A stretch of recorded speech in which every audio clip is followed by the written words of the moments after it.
ಎಲ್ಲ ಪ್ರೀತಿಯ ವಿದ್ಯಾರ್ಥಿಗಳಿಗೂ ಲತಾ ಜಗತ್ತು ಯೂಟ್ಯೂಬ್ ಚಾನಲ್ಗೆ ಸ್ವಾಗತ.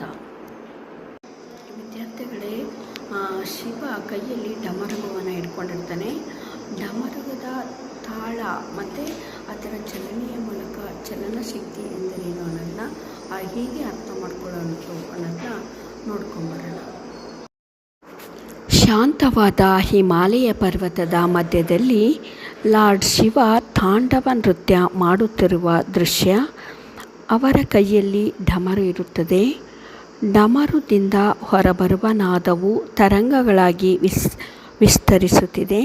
ಆ ತರಂಗಗಳು ಚಲನೆಯ ಶಕ್ತಿಯಾದ ಚಲನಶಕ್ತಿಯನ್ನು ಪ್ರತಿನಿಧಿಸುತ್ತದೆ. ಪ್ರತಿ ತಾಳಕ್ಕೂ ಡಮರು ವೇಗವಾಗಿ ಕದಿಯುತ್ತದೆ.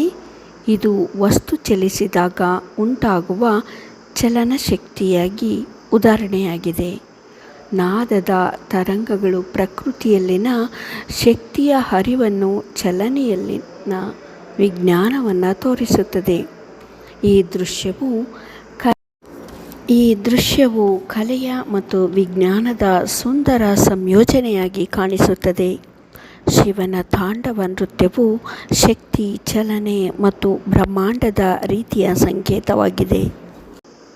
ಶಿವನ ಡಮರುಗದಿಂದ ಹೊರಬರುವ ನಾದದಿಂದ ತರಂಗಗಳು ಉಂಟಾಗಿ ಚಲನಶಕ್ತಿಗೆ ಉದಾಹರಣೆಯಾಗುತ್ತದೆ ಅನ್ನೋದನ್ನ ಕೇಳಿಕೊಂಡ್ರೆ ಅಲ್ವಾ?